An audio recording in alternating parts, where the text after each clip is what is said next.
오늘 우리에게 주시는 하나님의 말씀입니다. 예수께서 가이사랴 빌립보 지방에 이르러 제자들에게 물어 가라사대 사람들이 인자를 누구라 하느냐 가로되 더러는 세례 요한 더러는 엘리야 어떤 이는 예레미야나 선지자 중에 하나라 하나이다. 가라사대 너희는 나를 누구라 하느냐 시몬 베드로가 대답하여 가로되 주는 그리스도시요 살아계신 하나님의 아들이시니이다. 예수께서 대답하여 가라사대 바요나 시몬아 네가 복이 있도다. 이를 내게 알게 한 이는 혈육이 아니요 하늘에 계신 내 아버지시니라.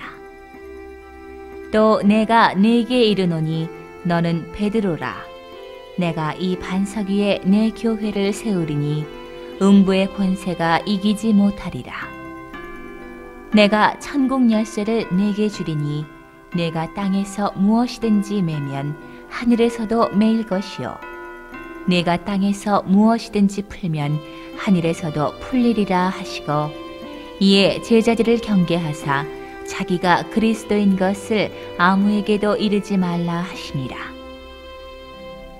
이때로부터 예수 그리스도께서 자기가 예루살렘에 올라가 장로들과 대제사장들과 서기관들에게 많은 고난을 받고 죽임을 당하고 제3일에 살아나야 할 것을 제자들에게 비로소 가르치시니 베드로가 예수를 붙들고 간하여 가로되 주여 그리 마옵소서 이 일이 결코 주에게 미치지 아니하리이다. 예수께서 돌이키시며 베드로에게 이르시되 사단아 내 뒤로 물러가라. 너는 나를 넘어지게 하는 자로다. 내가 하나님의 일을 생각지 아니하고 도리어 사람의 일을 생각하는도다 하시고 이에 예수께서 제자들에게 이르시되 아무든지 나를 따라오려거든 자기를 부인하고 자기 십자가를 지고 나를 좇을 것이니라. 아멘. 지금부터 58년 전 1962년 6월 10일 야움동에서 우리 교회 창립 예배가 드려졌습니다. 신앙을 새에 비유할 때 공작새, 앵무새, 독수리를 비유하곤 합니다. 공작새는 새지만 날지 못합니다. 수려한 날갯빛만 자랑합니다. 마치 열매는 없고 잎사귀만 무성한 무화과 나무 같음을 비유합니다. 앵무새가 있습니다. 앵무새는 가지에 걸터 앉아 수다만 늘어놓습니다. 흉내만 냅니다. 실제로 파라과이를 방문했을 때 남미 지역에 참 색깔이 이쁜 여러 새들을 보게 되었습니다. 앵무새들도 아주 큰 것도 있고 작은 것도 있고 색깔이 참 이뻤습니다. 그런데 앵무새가 우는 소리는 참 듣기 싫었습니다. 예. 흉내만 냅니다. 성경은 우리가 독수리 같은 신앙을 갖기를 원하셨습니다. 독수리는 강한 상승 기류를 타고 가장 높이 날아오릅니다. 하늘의 제왕으로 살아갑니다. 그래서 역사적으로 세계 강대국들이 국가를 상징하는 문장으로 독수리 문양을 많이 사용했습니다. 로마 제국이 그러했고 제정 러시아가 그러했고 독일도 그러했고 미국이 지금도 독수리 문양을 문장으로 사용합니다. 세속의 나라들은 세계 제일의 권력을 위해 독수리를 상징하지만 하나님은 우리 신앙에 있어서 하나님께로 높이 향하는 독수리의 신앙을 우리에게 가르치셨던 겁니다. 오직 여호와를 앙망하는 자는 새 힘을 얻으리니 독수리의 날개치며 올라감 같을 것이요 다른 박질하여도 곤비치 아니하겠고 걸어가도 피곤치 아니하리로다. 여러분과 저에게 이 독수리와 같은 신앙이 역사하여서 오직 하나님께로 날아오르는 우리와 교회가 되기를 주님의 이름으로 축원드립니다. 일찍이 중국 선교에 귀한 헌신을 담당한 영국의 허드슨 테일러 선교사님이 계십니다. 이 선교사님이 활동하던 당시에 선교는 항구 중심이었습니다. 기독교 국가에서 불신 국가로 가서 복음을 전하는데 본국 교회로부터 당도할 수 있는 배가 있을 수 있는 항구 지역으로 선교 중심이 되어 있었습니다. 그런데 중국에 간 허드슨 테일러 선교사님은 항구 지역의 사람들만 복음을 들어서는 안 된다. 치안도 불안하고 외국인들에 대한 반감이 있었지만 중국 내륙으로 내지로 들어가서 복음을 전해야 한다고 자원하는 선교사님들을 모집을 했습니다. 그래서 중국 내지 선교회를 창설하고는 본국 교회와 선교국에게 편지를 보냅니다. 이제부터 선교비와 선교 물품을 보내지 마십시오. 보내셔도 받을 수가 없습니다. 우리는 오직 하나님의 공급하심만을 의지하고 중국 내륙으로 들어갑니다. 다만 이를 위해 쉬지 않고 기도해 주십시오. 그렇게 해서 중국 내륙으로 선교의 발길을 향합니다. 이 선교사님이 일평생 가는 곳마다 자그마한 액자를 걸어 놓았는데 그 액자는 성화나 그림 액자가 아니라 글씨 액자였습니다. 거기엔 무슨 글씨가 있었냐 하면 에베네셀의 하나님, 여호와 이레의 하나님, 이 두 글이 새겨져 있었습니다. 에베네셀이라는 뜻은 하나님이 여기까지 우리를 도우셨다, 그런 뜻입니다. 그리고 여호와 이레는 우리들이 알듯 하나님이 앞서 준비하신다. 선교사님이 성경을 통해서 배우고 만난 하나님, 여기까지 하나님이 도우셨다는 에베네셀의 하나님을 찬양하고 앞으로 모든 일들에 대해 우리의 구하는 것이나 생각하는 것보다 더 넘치도록 채우시 그 좋으신 하나님의 예비하심을 믿고 행진을 한다는 믿음의 기도의 내용이었습니다. 58년간 우리 교회와 우리를 도우신 하나님이 앞으로 주님 오시는 그날까지 우리 교회를 붙드시고 세우시고 앞서가셔서 좋은 것을 예비하고 준비하여 우리를 축복해 주실 줄 믿습니다. 이 은혜를 새기며 교회에 있어 여러분과 제가 교회를 생각하고 교회를 사랑하여 섬길 때마다 마음 깊이 새겨야 할 것은 예수 그리스도가 교회의 전부라는 것을, 교회의 전부는 예수 그리스도이심을 우리는 한시도 잊지 말고 신앙의 행진을 해야 될 줄 믿습니다. 교회에 관한 수많은 물음들이 있을 수 있습니다. 교회를 세우신 분이 누구입니까? 교회의 머리는, 교회의 기초는, 교회의 주인은 누구십니까? 교회의 과거는 누가 책임지셨습니까? 교회 현재는 누가 붙드십니까? 교회의 미래는 누가 이끄십니까? 교회는 누가 지키십니까? 교회에 관한 어떤 물음이 일어나도 궁극적인 답은 예수 그리스도이십니다. 오늘 본문 속에 가이사랴 빌립보라는 지역에서 주님께서 제자들에게 신앙의 가장 중요한 물음을 물으셨습니다. 그것을 묻기 전 이렇게 먼저 물으셨어요. 사람들이 인자를 누구라 하느냐?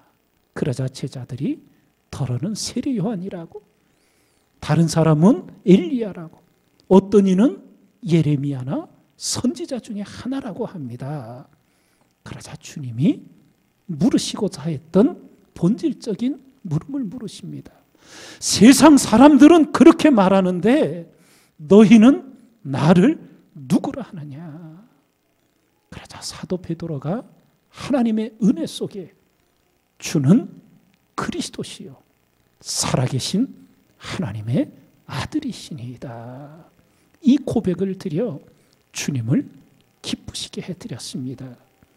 그러자 주님이 응대하시기를, 내가 이 반석 위에, 베드로의 이 신앙 고백 위에 내 교회를 세우리니 음부의 권세가 이기지 못하리라 선포하십니다. 음부의 권세가 교회를 무너뜨릴 수 없다 선언하신 겁니다. 우리는 6월달 현충일을 지냈고 6.25 동란의 동족 참상의 기억을 갖게 됩니다. 6.25 전쟁 때 미군의 참전의 결정적 계기가 기독교 신앙 안에 있었음을 적어도 여러분과 저는 알고 있어야 합니다. 많은 것을 아시지만 간략하게 주변 상황을 조금 설명드리면 2차 세계대전이 끝난 이후에 세계 질서가 재편되면서 미국이 태평양에 방어선을 걷습니다. 그것을 그 당시 국무장관의 이름을 따서 에치슨 라인이라고 하는데, 안타깝게도 대만과 우리 대한민국이 제외가 됐습니다. 일본과 필리핀 그 선으로 그어졌습니다. 그 당시 미국은 북한이 남한을 절대 침략하지 않으리라는 국가적인 분석을 갖고 있었다 합니다. 그래서 에치슨 라인을 우리나라 아래쪽으로 그어서 우리는 미국의 그러한 태평양 전선에 보호를 받지 못하게 되게 되었습니다. 전쟁이 안 일어나리라고 했는데 전쟁이 일어났습니다. 미국의 국가 지도자들이 당황하고 어떻게 결정을 해야 되는지 고민을 할 수밖에 없었지요. 2차 세계대전 태평양 전쟁으로 인해서 미국의 젊은이들이 수십만 명이 전사했습니다. 전쟁이라면 치가 떨리는 시간들이었습니다. 그런데 불과 5년이 채 지나지 않아 한국전쟁이 발발했는데 자유국가를 지키기 위해 파병은 하고 싶은데 국가적인 상황은 부정적이었습니다.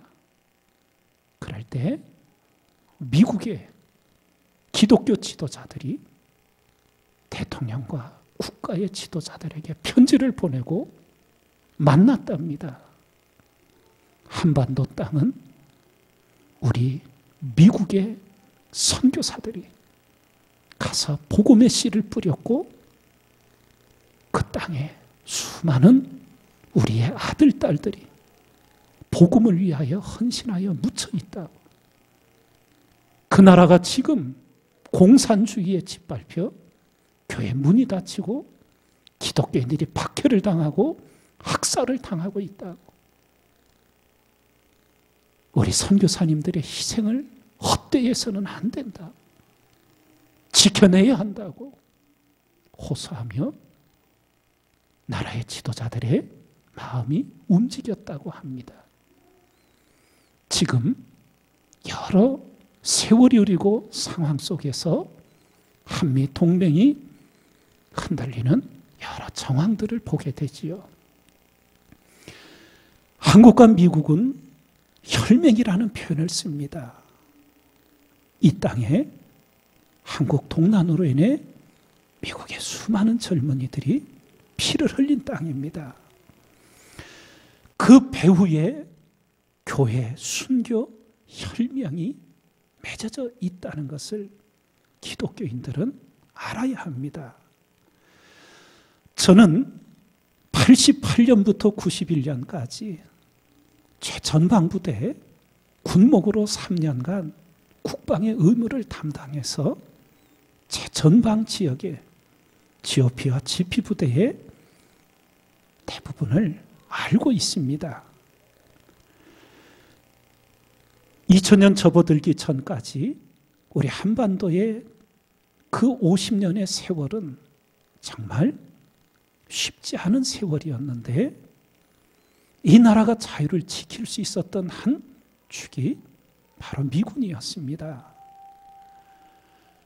의정부와 판문점 최전방에 미군이 배치되어 있었습니다. 북한이 우리를 침략하려고 하면 그 서부전선을 반드시 통과를 해야 합니다. 미국이 지금도 세계 여러 나라에 주둔하고 있는데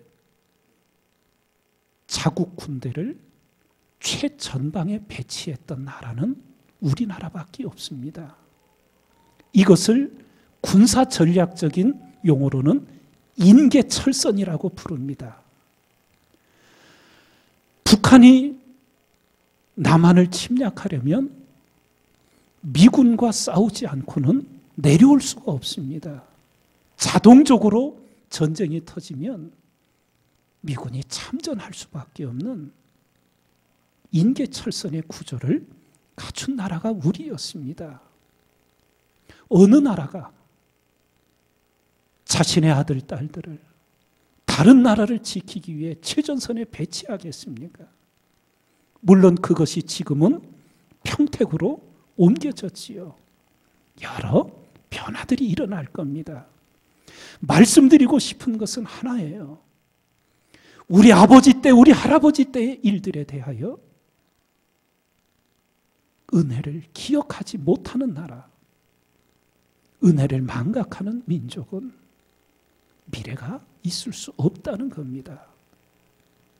그 모든 배후에 보이지 않는 하나님의 손이 우리나라를 자유국가로 지켜주시게 되었고 그 자유로 말미암아 저희들이 마음껏 신앙생활을 할 수 있었고 그 역할을 미국 교회의 성도들이 했었다는 것을 여러분과 저는 잊지 말아야 한다는 겁니다.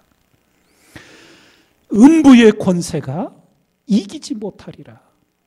하나님의 교회가 세워진 곳들, 역사를 보십시오.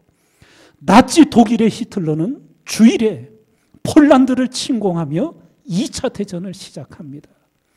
그러나 결국 패망하지 않았습니까? 파시즘 이태리의 무솔리니도 주일에 아프리카를 침공했지만 망합니다. 군국주의 일본도 주일에 미국 진주만을 침공했으나 패망합니다. 이라크 후세인도 주일에 쿠웨이트를 침공했지만 패망하였습니다. 북한 김일성도 주일 새벽에 남한을 침공했으나 뜻을 이루지 못했습니다. 음부의 권세가 이기지 못하리라. 주님의 선포가 지금도 이 땅을 지켜 보호하고 있는 줄 믿습니다. 대저 의인의 길은 여호와께서 인정하시나 악인의 길은 망하리로다. 교회를 세우신 분이 주님이시고 주는 그리스도시요 하나님의 아들이시라는 이 신앙 고백에 세워진 교회를 음부의 권세가 이기지 못하리라는 약속이 우리에게 주어져 있습니다. 오늘 이 뜻깊은 주일을 지내며 우리 성도님들의 일생의 신앙생활 속에 예수 그리스도가 교회의 전부요, 교회의 전부가 예수 그리스도임을 한순간도 잊지 마시고 주님을 사랑함으로 교회를 사랑하여 섬기는 기쁨과 감사가 넘쳐나시길 주님의 이름으로 축원을 드립니다. 교회의 전부가 예수 그리스도라면 그리스도인 된 여러분과 저 성도의 전부는 오직 주님의 은혜입니다. 기독교와 세계 주요 종교의 결정적 차이가 있습니다. 세계 모든 주요 종교는 자기가 믿는 신에게 도달하기 위해 사람이 스스로 노력하는 겁니다. 그래서 도를 닦는다고 수행을 합니다. 선행에 열심을 합니다. 이슬람은 목숨을 내던져 성전이라는 지하들을 행합니다. 자기의 노력으로 구원에 이르는 겁니다. 그러나 기독교는 전혀 다릅니다. 기독교는 하나님이 사람을 찾아오신 것입니다. 찾아오시는 정도가 아니라 사람의 죄를 대신 지시고 십자가에 달려 구원하는 것입니다.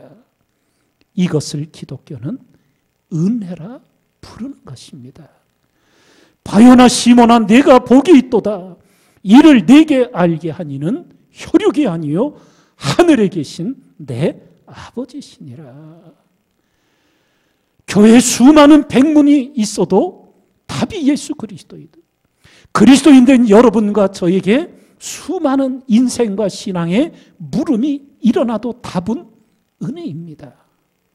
나의 나 된 것, 지금 내가 살아있는 것, 내가 그리스도인 된 것, 어떤 우리와 관계된 물음이 일어나도 궁극적인 답은 오직 주님의 은혜입니다. 이 은혜는 물처럼 흘러 가장 밑바닥까지 닿습니다. 미국의 기독교 작가 필립 얀시는 은혜를 찾아 길을 떠나다라는 제목의 책 속에 이런 간증을 씁니다.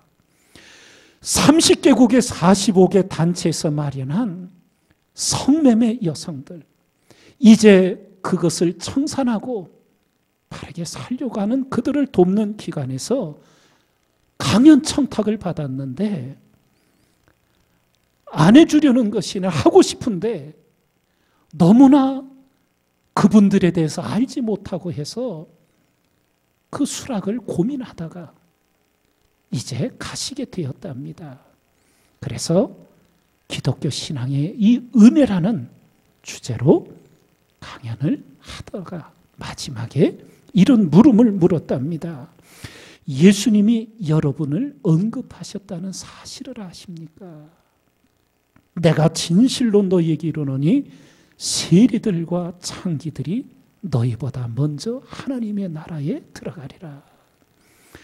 당시 유대교 권력자들에게 하신 말씀입니다. 예수님의 말씀이 무슨 뜻이라고 보십니까? 이렇게 묻자 동유럽에서 온 한 여성이 이렇게 응대를 합니다.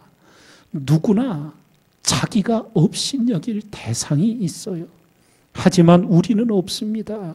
우리는 밑바닥이거든요. 그런데 때로 밑바닥에 있다 보면 도와달라고 부르짖게 돼요. 그래서 예수님이 오시면 우리는 반응합니다. 우리가 부르는 찬송 중에 이런 가사가 기억나실 겁니다. 큰 죄에 빠진 날 위해 주 보혈을 흘려주시고 또 나를 오라 하시니 주께로 거저 갑니다. 내 죄를 씻는 능력은 주 보혈밖에 없도다. 정하게 되기 원하여 주께로 거저 갑니다. 죄 용서하여 주시고 내 마음 위로하심을 나 항상 믿고 고마워 주께로 거저 갑니다. 우리가 아무리 바닥으로 떨어져도 주님의 은혜는 그 가장 낮은 데까지 흘러와 쌓이고 쌓이고 쌓이는 줄 믿습니다. 그 은혜로 우리가 일어설 수 있었고 우리가 구원에 이른 줄 믿습니다. 오늘 여러분과 저는 오직 주님의 은혜일 뿐인 줄 믿습니다. 교회의 전부가 예수 그리스도요. 성도의 전부가 오직 주님의 은혜라면 기독교 신앙의 전부는 십자가입니다. 십자가 속에 부활이 함께 있습니다. 아무든지 나를 따라오려거든 자기를 부인하고 자기 십자가를 지고 나를 쫓을 것이니라. 신앙의 가장 결정적인 걸림돌은 밖에 있는 게 아니라 바로 자기 자신입니다. 신앙에 수많은 물음이 일어날 때 그 답이 또 하나로 귀결됩니다. 참된 신앙의 증거는 무엇입니까? 신앙의 알파 오메가는 무엇입니까? 신앙의 궁극적 목표가 있다면 무엇입니까? 주님을 따른다는 것은 구체적으로 어떤 것입니까? 주님을 본받는다는 것은 무엇을 말하는 겁니까? 신앙의 어떤 물음도 궁극적인 답은 십자가입니다. 생텍쥐페리가 쓴 어린 왕자의 글 속에 전 세계인들의 마음에 깊이 각인된 한 문장이 있습니다. 비밀을 말해줄게. 정말 중요한 것은 눈에 보이지 않아. 눈에 보이는 돈, 땅, 보석 같은 것들은 보이지 않는 행복, 사랑, 자유 등을 얻기 위한 수단일 뿐입니다. 사람이 아름다운 건 그가 소유한 것 때문이 아니라 보이지 않는 영원함을 생각하고 사모한다는 것 때문입니다. 세상이 아름다운 건 별과 꽃 때문이 아니라 별과 꽃 속에 창조주 하나님의 신성이 스며 있기 때문입니다. 우리의 돌아보는 것은 보이는 것이 아니에요. 보이지 않는 것이니 보이는 것은 잠깐이요. 보이지 않는 것은 영원함이니라. 교회의 전부는 예수 그리스도입니다. 그리스도인의 전부는 은혜입니다. 기독교 신앙의 전부는 십자가입니다. 보이지 않는 이 영원한 것을 붙들고 오직 하나님께로 비상하는 우리 교회와 여러분과 제가 다 되기를 주님의 이름으로 축원드립니다. 축원합니다.